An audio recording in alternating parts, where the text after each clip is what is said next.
If I understand your question correctly, you're asking for an example of a bad way to tune.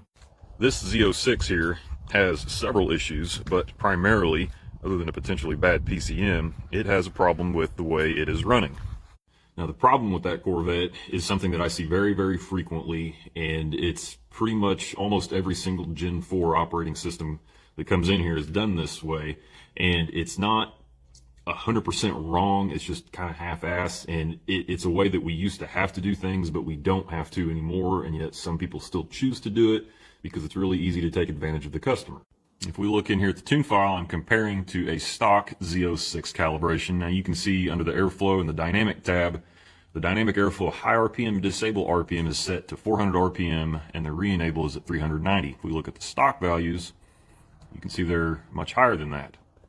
Now what that does, being set that way, is that forces the car to run in MAF only mode. So it's going to be running strictly off of what the mass airflow sensor reports.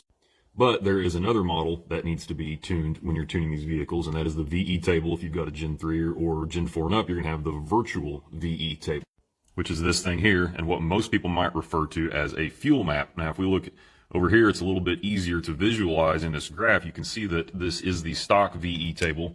You can kind of tell by all these little rough areas where the zone boundaries are set up.